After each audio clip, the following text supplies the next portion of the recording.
Amigos de Sucre Vázquez TV, a continuación disfruten un interesante reportaje sobre esa enigmática civilización de los mayas en la península del Yucatán. Vean a continuación este edificante reportaje sobre esta civilización milenaria, aquí en Sucre Vázquez TV.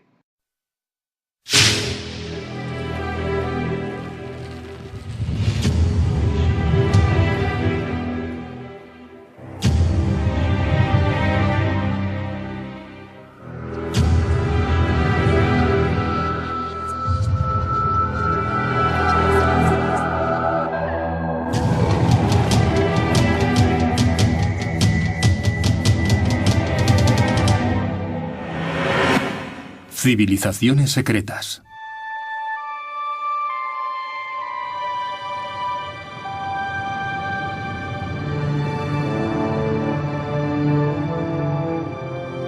En el corazón de la América Central, entre el Golfo de México y el Mar Caribe, se extiende una selva intrincada. Un universo hostil, exuberante y extremo. Hoy, los campesinos que viven aquí mantienen una lucha constante contra la selva para extraer algunos recursos de este infierno verde. Aún así, entre los siglos III y X, una de las civilizaciones más brillantes de la historia de la humanidad consiguió florecer aquí: los mayas. Ellos crearon una sociedad refinada y construyeron edificios impresionantes. Pero, ¿quiénes eran? ¿Cómo se organizaron para vivir y prosperar en esta jungla? ¿Quiénes fueron sus reyes y sus dioses? Y tras alcanzar esos logros, ¿por qué cayeron en desgracia tan repentinamente?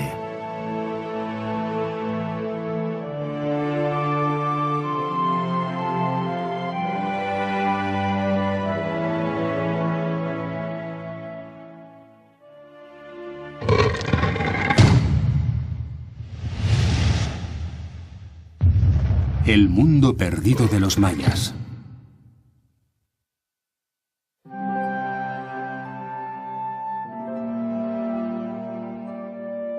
En el siglo VIII, en su apogeo, la civilización maya se extendía por un área que cubría toda la península del Yucatán, el estado de Chiapas, en México, Belice y Guatemala.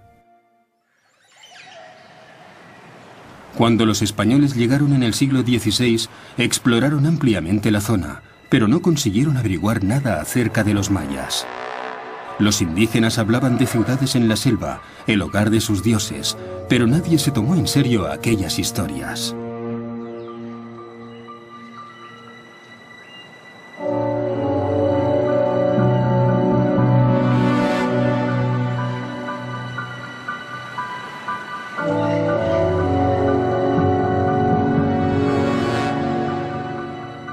Los misioneros fueron los primeros en interesarse por la cultura maya. A finales del siglo XVII, un monje franciscano exploró la región de Petén. A la vuelta de su peligrosa misión, habló de una ciudad increíble. Probablemente, Andrés de Avendaño y Loyola había descubierto Tikal. Los exploradores no empezaron a buscar las ciudades perdidas hasta finales del siglo XIX, y se quedaron sorprendidos.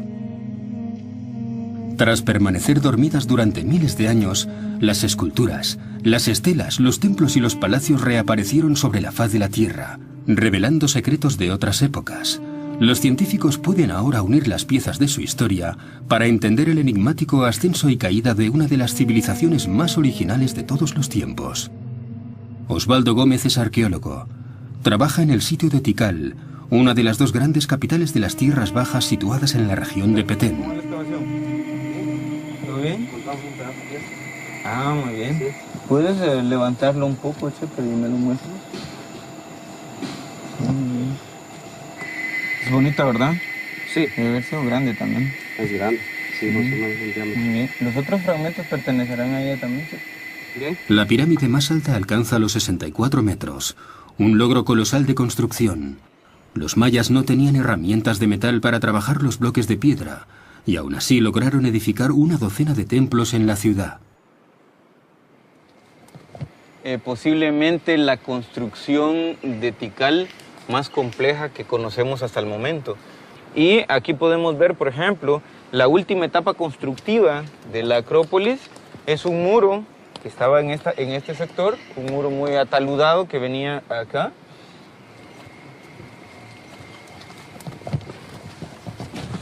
La Acrópolis del norte llegaba hasta esta pared. Hay un muro muy ataludado con este zócalo hundido, que forma esta pequeña cornisa acá. Esto es una construcción que podemos llamar típica del periodo clásico temprano de Tikal. En la Gran Pirámide de Tikal se conectan y se superponen 3 templos sucesivos. Se debe a la ambición de todos los reyes, que querían superar a sus predecesores construyendo una pirámide más alta. En los años 50, al final de este túnel, los arqueólogos descubrieron una escalera secreta. Llevaba a una sala abovedada, una tumba real.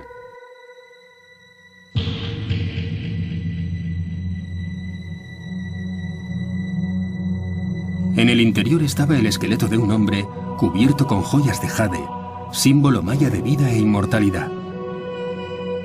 Era la tumba del rey Asau Chan Kawil, que gobernó Tikal hasta el 734 después de Cristo.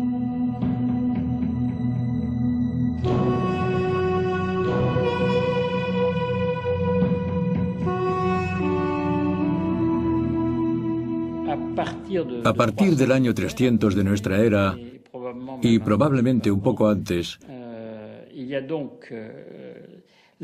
se introdujo un nuevo sistema sociopolítico donde muchos de los jefes designados por las ciudades buscaban perpetuarse a través de sus descendientes, y son los que nosotros llamamos reyes o soberanos, que se designaban a sí mismos como señores sagrados o divinos, y los vemos implicados en diferentes actividades, como reyes guerreros, por ejemplo, subyugando a sus adversarios. También se muestran como figuras religiosas realizando toda una serie de ceremonias y rituales. El rey era un personaje que dirigía las ciudades en el plano temporal, a la vez que en el ámbito político y militar, y al menos durante el período clásico era el líder espiritual de su comunidad y de su territorio.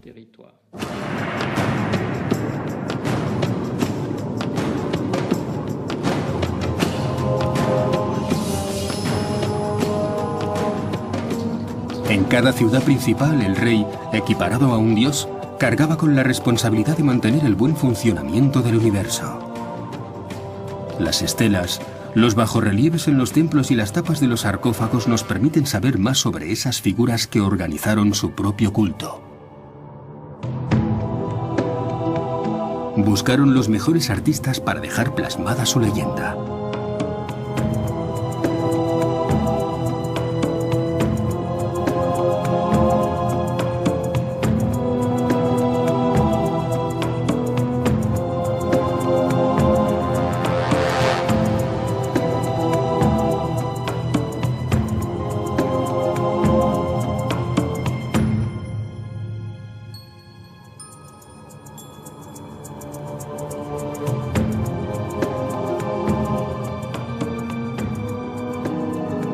Con la intención de impresionar a sus súbditos y a sus rivales, cada rey intentaba vivir en el palacio más suntuoso y construía templos profusamente decorados para que su reinado fuera el más deslumbrante. En el mundo maya había una ciudad cultural, pero no política. Las ciudades importantes eran independientes y desarrollaban su propia identidad y características. Después de que se inventara y se desarrollara el sistema de realeza sagrada, la tendencia fue la creación de lo que, por las referencias que tenemos, llamaríamos ciudades-estado según la terminología occidental. Pero esas ciudades-estado estaban lejos de ser estables. Cierto número de ellas ambicionaba cubrir territorios relativamente vastos, mientras que otras mantenían una posición más modesta. Algunas ciudades-estado dominaban unos pocos kilómetros cuadrados.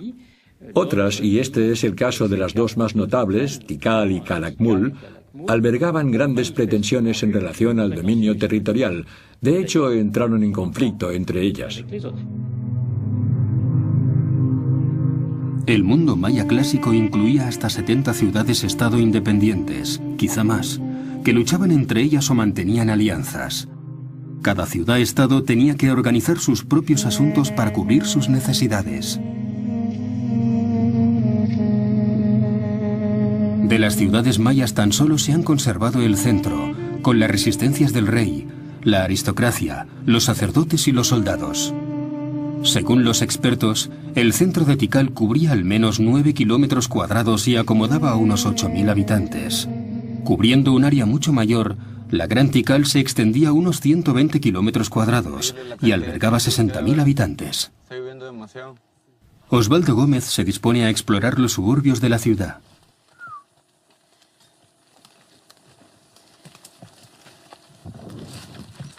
Las zonas residenciales se extendían bastantes kilómetros hacia las afueras de las ciudades. Los campesinos vivían en casas sencillas. Sí, hay mucho. Hay mucha cerámica. Un montón de estructuras, hay miles de estructuras que ahora los arqueólogos entendemos y llamamos estructuras no visibles, porque no son perceptibles al ojo humano, porque no sobrepasan los 20 o 30 centímetros de altura. Actualmente es difícil apreciar la gran extensión de estas áreas suburbanas, donde las edificaciones sencillas han desaparecido prácticamente.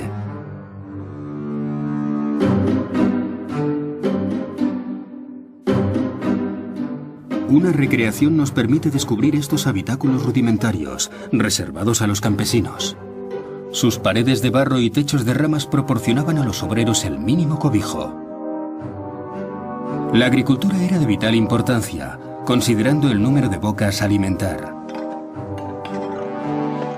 Las ciudades mayas presentan numerosas incógnitas a los expertos, especialmente en relación con el agua. Tikal no se construyó cerca de ningún río o corriente. El problema se acentúa debido a la naturaleza geológica del suelo. Está formado por capas de piedra caliza, y la roca es porosa y quebradiza.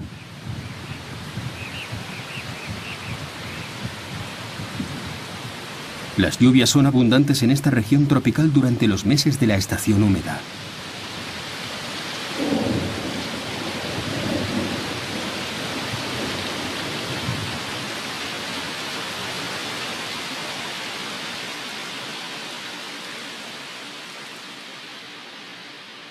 Pero el agua de lluvia se absorbe inmediatamente.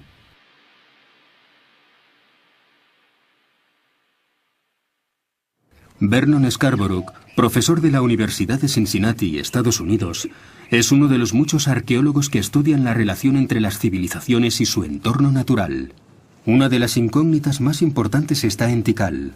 ¿Cómo podían sobrevivir 60.000 personas en esta ciudad cuando el suministro de agua debía ser un gran problema? Si miran aquí a la izquierda verán yeso en buen estado. Examinando los monumentos y los habitáculos, podemos ver restos de yeso por todas partes. Todos los edificios estaban enlucidos con ese material.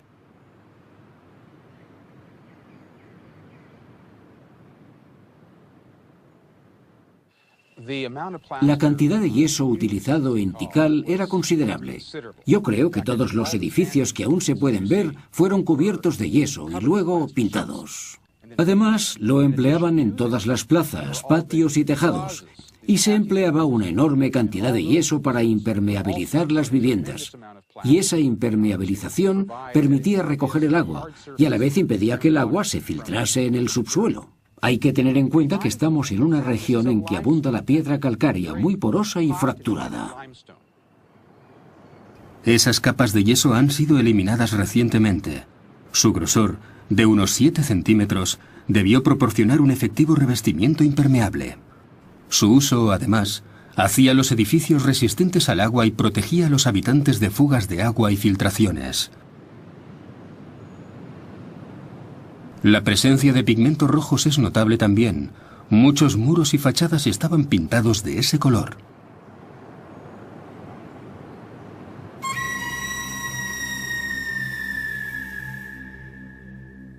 Es difícil hacerse una idea del esplendor de Tikal, ya que hoy el color de las pirámides es grisáceo.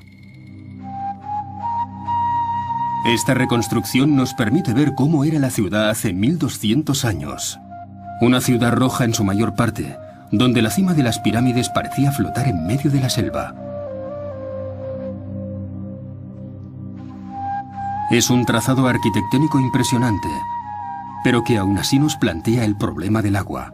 ¿Cómo conseguían sobrevivir esas 60.000 personas? Vernon Scarborough sospecha que había un sistema de recuperación de agua a medida de la ciudad.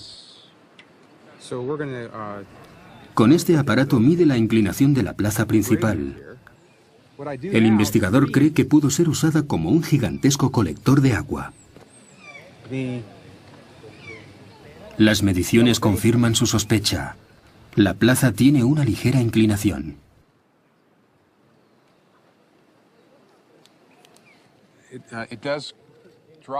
Va bajando y donde nosotros estamos hay casi 1 metro más de altura.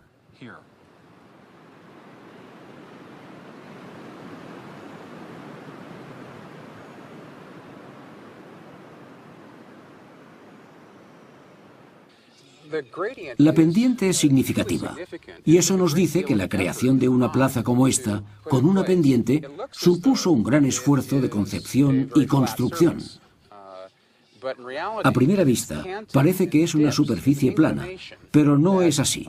Es una ligera pendiente que permite que el agua se deslice durante la estación lluviosa. Está hecha deliberadamente y construida con mucha precisión.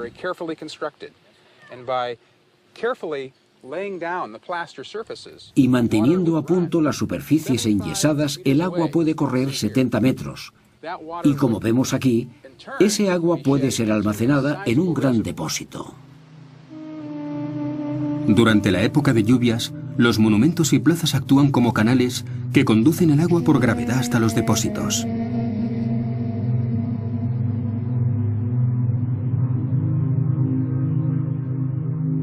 Todo esto representa un verdadero logro en términos de urbanismo y adaptación al medio. Pero el ingenio de los mayas respecto a la gestión de suministros no termina aquí. A los arqueólogos les esperan más sorpresas.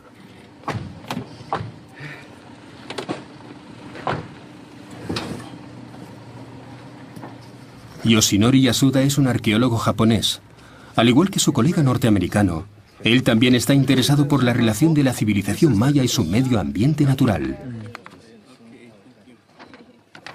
Nosotros estamos aquí, en este punto, y estamos interesados en ver cómo corre el agua por el centro de la Acrópolis. Los dos científicos han decidido explorar la zona que contiene los gigantescos depósitos de agua de Tikal.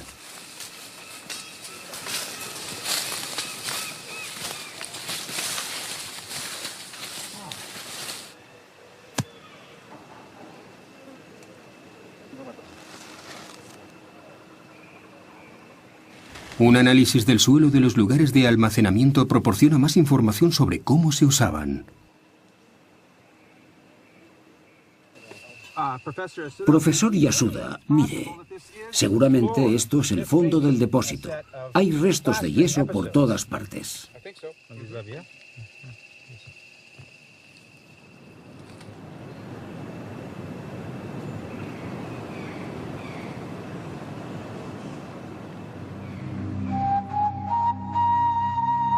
Investigaciones recientes han revelado la presencia de no uno, sino de 3 depósitos distintos por debajo de la ciudad, alineados con la plaza principal.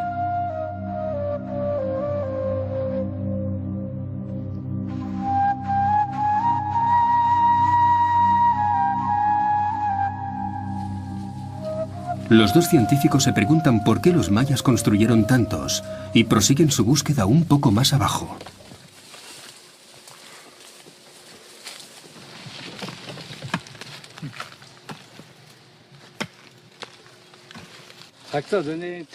Aquí el color de la tierra es ligeramente diferente a la del depósito de más arriba. ¿A qué profundidad tenemos que cavar? Mire, son élitros de insectos. Son élitros, es cierto. Los insectos que viven en el bosque, en un medio natural, son totalmente diferentes a los que viven en las zonas habitadas o agrícolas. La presencia de restos, como los élitros, son pistas interesantes para averiguar qué tipo de actividades se practicaban en este lugar. Las muestras de tierra se envían a Japón para analizar la calidad del agua de cada depósito. Los resultados proporcionan información sobre los niveles de contaminación.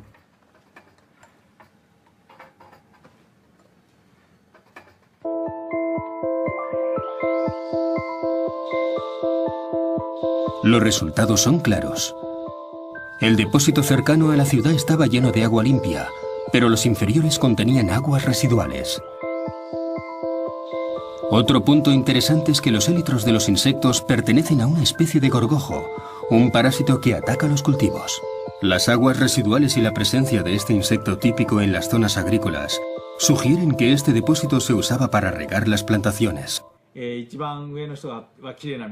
La gente que vivía en la cima de la colina usaba el agua limpia y los que vivían en la zona inferior la reutilizaban para sus plantaciones. Probablemente tenían un sistema de alcantarillas, recuperaban las aguas residuales y las almacenaban.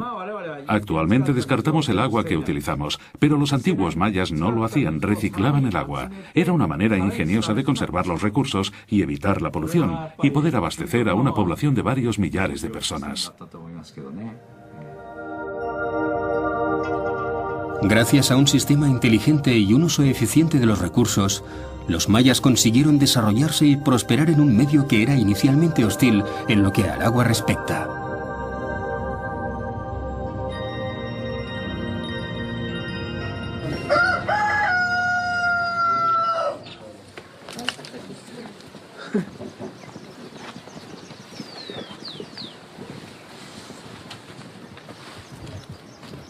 Actualmente, los descendientes de los antiguos mayas continúan cultivando de una manera similar a sus ancestros. Hacia el final de la estación seca, en abril, encienden fuegos para limpiar las zonas donde plantarán.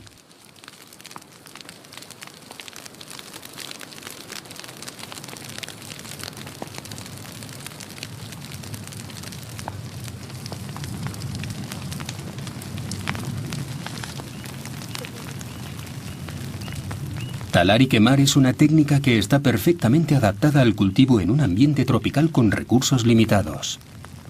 En contrapartida, son necesarios periodos de barbecho para permitir que la vegetación se recupere y asegure una renovación de los nutrientes del suelo. Esta norma es perfectamente conocida por los campesinos mayas de nuestros días. Demasiados incendios provocan deforestación y no podríamos cultivar maíz. Por eso cambiamos la zona de incendios cada año. La selva se recupera y podemos plantar maíz. De todos modos, debemos ser cuidadosos y no quemar demasiada superficie. Un simple palo para plantar. Las herramientas y los gestos recuerdan un pasado lejano. El cultivo del maíz comenzó aquí, probablemente hace 5000 años.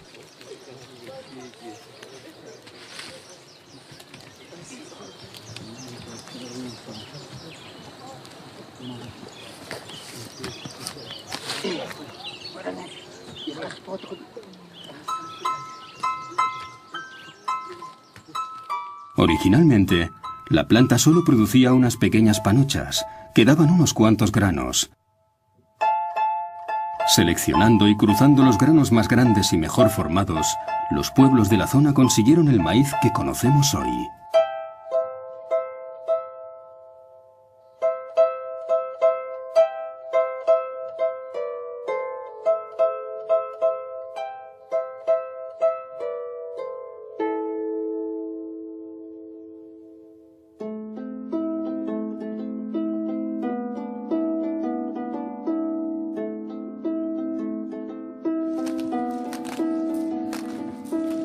El maíz ha sido la dieta básica en estas regiones mesoamericanas durante miles de años.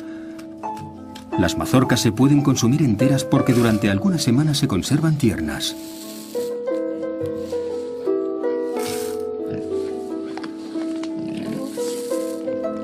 Pero generalmente se convierten en harina para hacer una pasta que se hierve, o se hacen pasteles.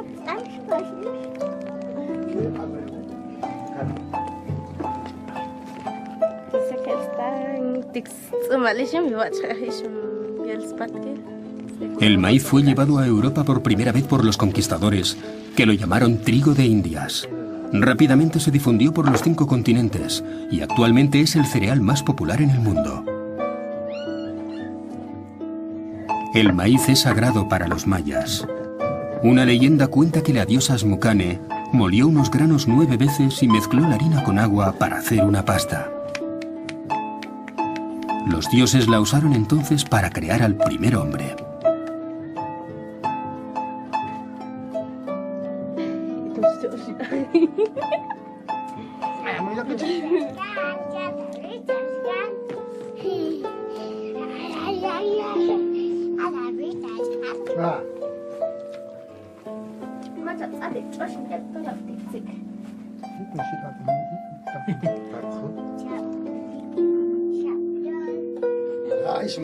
Somos los hijos del maíz.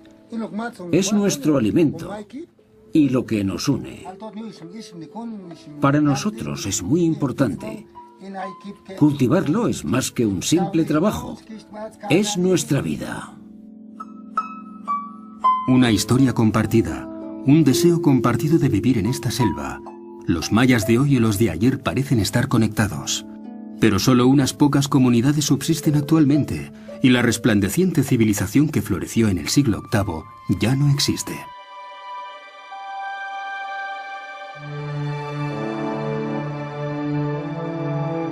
Yoshinori Yasuda intenta determinar las causas de este declive, convencido de que el entorno ha conservado alguna evidencia de lo que sucedió.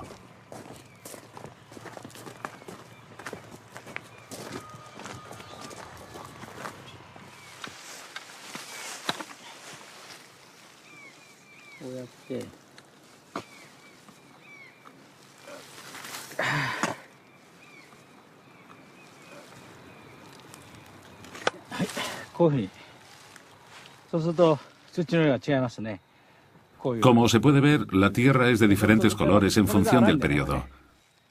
Son restos de lo que se encontraba en aquellos momentos en la atmósfera y cayeron a la tierra. Los cambios en el entorno están claramente definidos en este terreno y tenemos que descifrarlos.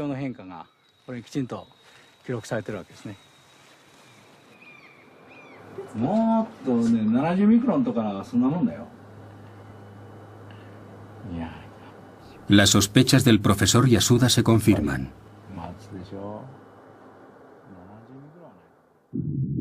En el siglo VIII, numerosas variedades de polen desaparecieron, especialmente de diferentes árboles. El periodo se extinguió por una deforestación masiva alrededor de Tikal para poder alimentar a una creciente población.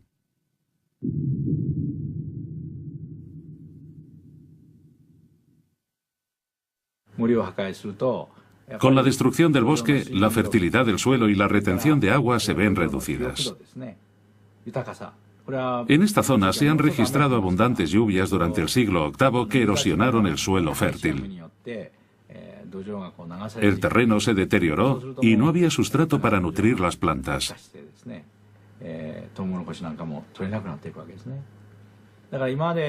La civilización maya, que había disfrutado de una gran prosperidad, vio decrecer rápidamente su producción agrícola.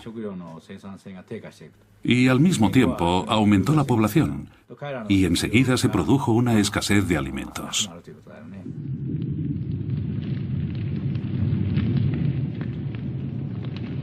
Los datos arqueológicos recogidos en el sitio confirman este difícil contexto. Las ciudades entraron en declive. La actividad arquitectónica se detuvo y no se erigieron más estelas. Otro fenómeno sorprendente fue que los habitantes comenzaron a abandonar las ciudades. El sistema era realmente muy activo, brillante y efectivo, pero era un sistema que, en ciertos casos, era significativamente frágil. Una fragilidad debida seguramente a razones ecológicas o a la sobreexplotación. Tenemos evidencias en algunos lugares de problemas ecológicos provocados por los cultivos. La erosión del suelo, por ejemplo. También hubo problemas entrópicos unidos a la inseguridad, las guerras y la competitividad. No hay duda de que algunos lugares desaparecieron porque se mataron unos a otros.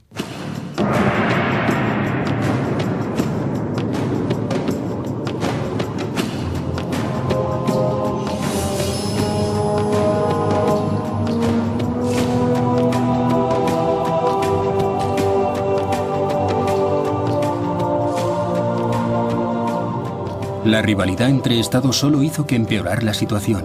Contrariamente a lo que los científicos creían al principio de sus estudios, los mayas estaban constantemente en guerra.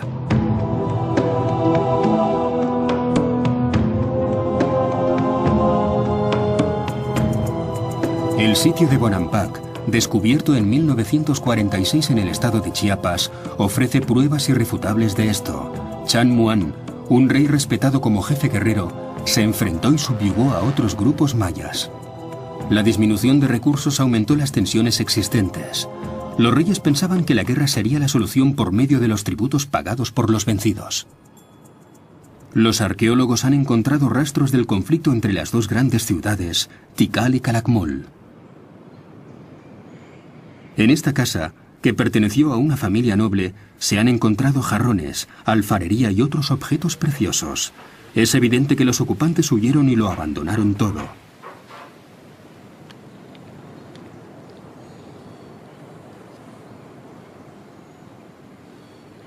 Esto es lo que parece raro en esta excavación, que los fragmentos de cerámica sean tan grandes, porque si la gente hubiese continuado viviendo en este edificio, es poco probable que estuvieran caminando sobre toda esta cantidad de cerámica.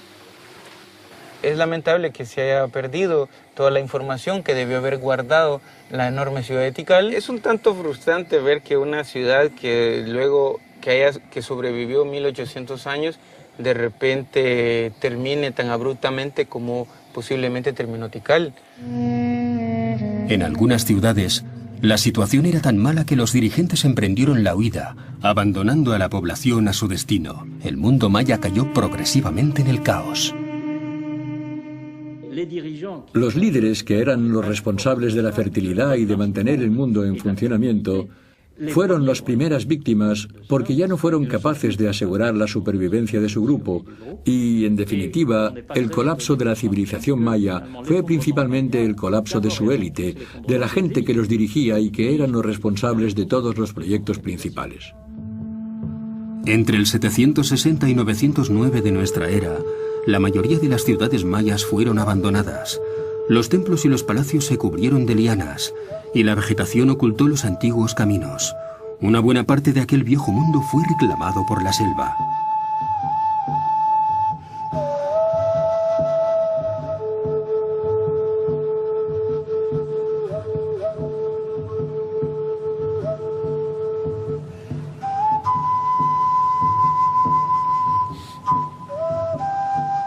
Aguateca, a 150 kilómetros de Tikal, ha conservado los restos de la violencia del conflicto.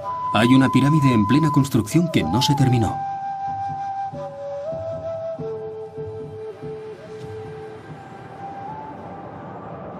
Los objetos encontrados en el suelo forman una siniestra colección, compuesta por fragmentos de alfarería quemados. La ciudad fue atacada por sorpresa y, con toda probabilidad, incendiada.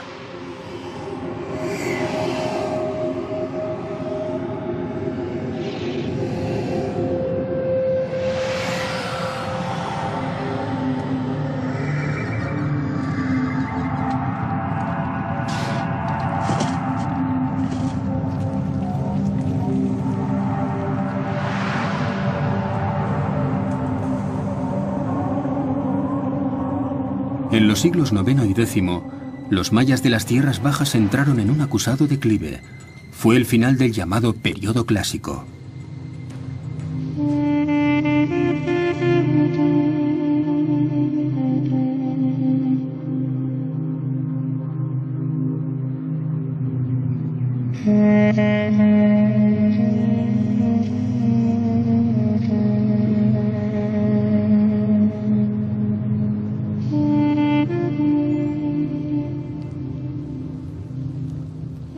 Sin embargo, prosperaron las ciudades de la península del Yucatán, coincidiendo con la aparición de un nuevo mundo. Alrededor del año 1000 apareció una nueva civilización con influencias de los mayas y los toltecas. Los recién llegados, llamados Itzás en algunos textos mayas, establecieron su capital en la ciudad de Chichén, conocida actualmente con el nombre de Chichén Itzá.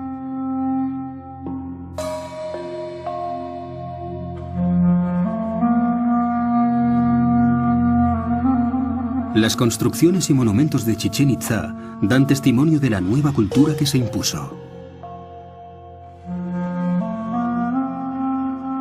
Con 30 metros de altura, el castillo es el monumento más importante de Chichén Itzá. Tiene forma de pirámide con 9 niveles, típicamente maya, coronada por un templo rectangular.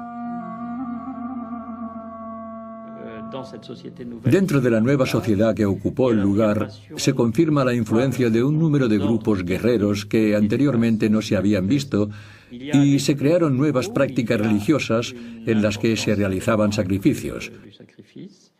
Hay muchas representaciones de sacrificios. Tal vez hubo cambios en las creencias referentes a la muerte. Hay una serie de imágenes que describen nuevos personajes y en una posición predominante está la serpiente emplumada. Se impuso un nuevo culto religioso, el culto al dios Quetzalcóatl, la serpiente emplumada, que los mayas llamaban Kukulcán y que, según una antigua leyenda conocida por todos los pueblos de la región, volvería un día por mar después de un largo exilio. El castillo fue construido respetando ciertos elementos astronómicos y del calendario. Tiene 91 escalones en cada lado, sumando 364 en total. Si añadimos la plataforma superior, tenemos 365, el número de días del calendario solar. Durante los equinoccios de primavera y otoño, la sombra proyectada en la escalinata parece dar vida a la serpiente de la escalera de la cara norte.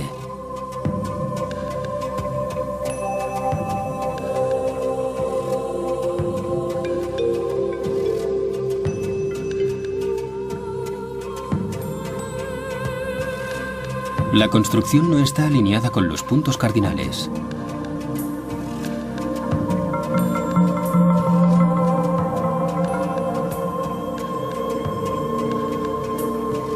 Si se hubiera respetado esa norma, no se produciría el fenómeno de la iluminación de la serpiente emplumada. La pirámide está girada a 17 grados. En el momento exacto del solsticio, la sombra de los escalones produce la aparición. Durante 1000 años, este monumento ha escenificado los ciclos temporales asociados a la divinidad.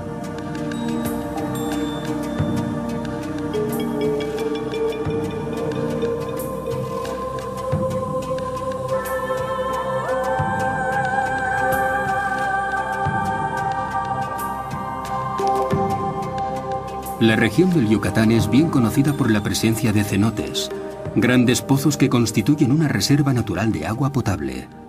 Chichén Itzá fue construida cerca de varios de esos pozos. Tienen un inmenso valor. El territorio del Yucatán es calizo y árido, y escasea el agua. Actualmente, los grandes cenotes que forman piscinas naturales son muy apreciados para actividades de ocio, pero hace algunos siglos esos pozos eran sagrados.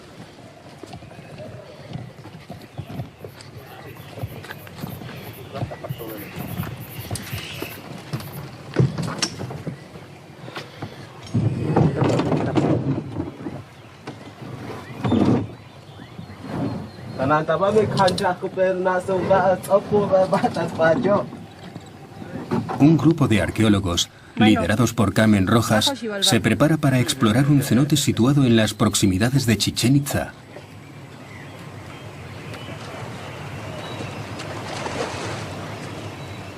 El mundo subterráneo, el inframundo, era sagrado para los mayas. Era el hogar de los dioses y las cuevas eran veneradas. Este cenote era un lugar de ceremonias.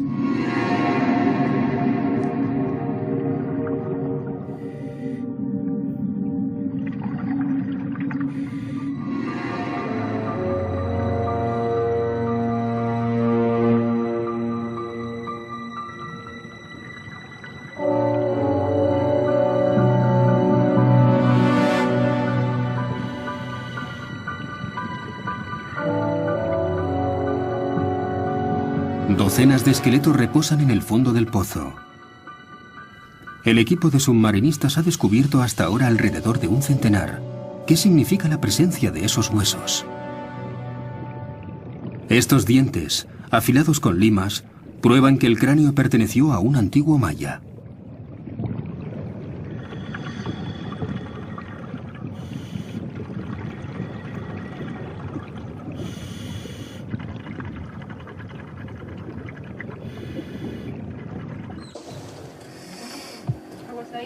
Ahora sí, despacito aquí. Otro. Carmen Rojas recoge un cráneo para intentar entender el drama que tuvo lugar. Ahí está, bueno, ahí estamos, ahí sostenemos. Ahí sostenemos. Estoy. Estás ahí, no te preocupes. No lo ves por este elemento que tenemos aquí. Veríamos marcas de descarnamiento y es lo que encontraron en Chichén Itzá. Exactamente. Pero pues es que ver marca de decapitación, pues no. Entonces, sí. Los mayas practicaban sacrificios humanos. En Chichén Itzá, bajo la influencia tolteca, tomaron una naturaleza mucho más sistemática. El análisis de los huesos no ayuda a saber más acerca de los sacrificios rituales. Los esqueletos pertenecen habitualmente a niños y adolescentes, apreciados como ofrendas puras a los dioses. Las marcas muestran que fueron golpeados violentamente antes de ser lanzados al pozo. En este cenote sagrado se celebraban ceremonias en honor a Chak, el dios de la lluvia. La población arrojaba al agua las ofrendas, objetos preciosos y víctimas humanas. Nosotros creemos que los sacrificios humanos pudiesen estar relacionados a solicitar lluvia, porque los mayas enfrentaron varias sequías muy importantes. Sobre todo los mayas del norte de la península de Yucatán vivían con sequías que retornaban cada año o que eran común en periodos cortos de tiempo.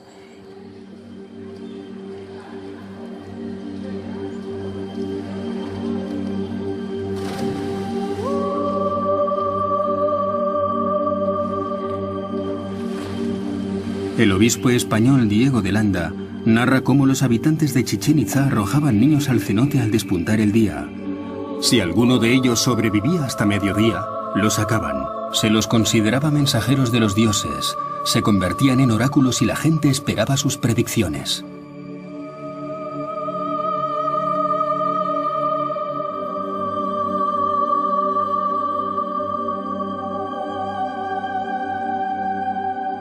Chichén Itzá tiene otro monumento notable, construido en el siglo XI.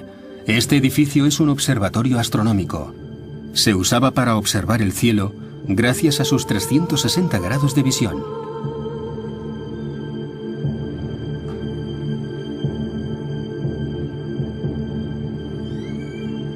Ed Van Hart, de la Universidad de Austin, Texas, arqueólogo especializado en cultura maya, está interesado en este monumento.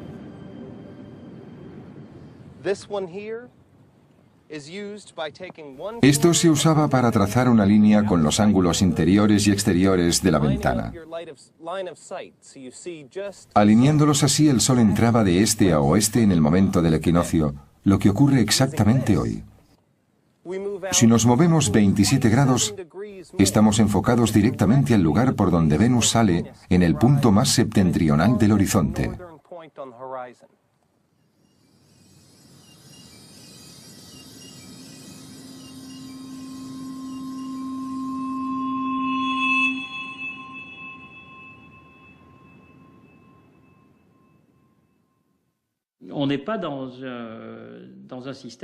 En sí mismo no es un simple sistema de observación del tipo puramente astronómico. En realidad, tiene más bien un aspecto astrológico, aunque se realizaran observaciones exactas y cálculos precisos.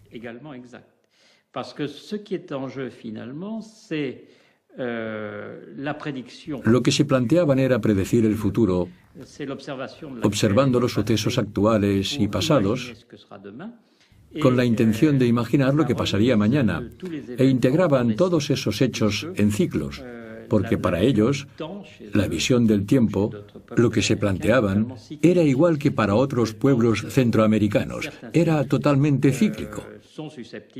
Creían que ciertos ciclos tendían a repetirse,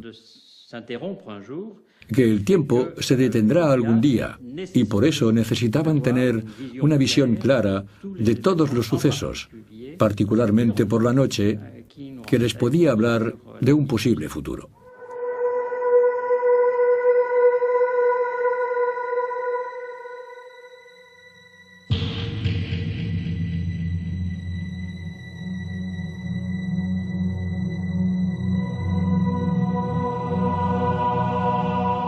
Los sacerdotes mayas intentaban anticipar incidentes y accidentes históricos gracias a las conjunciones estelares y planetarias. Cuando veían condiciones desfavorables, suplicaban la clemencia de los dioses ofreciéndoles sacrificios. Pero los dioses no les escuchaban, y la historia se repetía obstinadamente. Algunos siglos después del colapso del imperio de los mayas de las Tierras Bajas, Chichén Itzá y toda la península del Yucatán también se hundieron en el caos. Al final del siglo XV, el Yucatán se sumió en un marasmo. Una multitud de pequeños reinos entraron en constantes guerras. Muchas de las ciudades quedaron reducidas a ruinas y sus habitantes buscaron refugio en poblaciones lejanas. Y lo mismo que hallaron las ciudades de las tierras bajas centrales, los exploradores del siglo XV descubrieron ciudades magníficas y espléndidas, invadidas por la vegetación, abandonadas y sin siquiera un nombre. En la era clásica, los mayas tenían un calendario parecido al nuestro y calcularon el tiempo a partir de una fecha de inicio. La fecha original, que se pierde en la noche de los tiempos, era el 3113 a.C., y había una sucesión de períodos que estaban interconectados, ya que eran múltiplos unos de otros, y esta sucesión debe tener un final. Cuando trasladamos todo esto a nuestro propio calendario, de hecho coinciden muchas cosas. El ciclo que los mayas clásicos calcularon se supone que acaba en 2012, así que probablemente es el año que se acabará el mundo según los mayas del período clásico.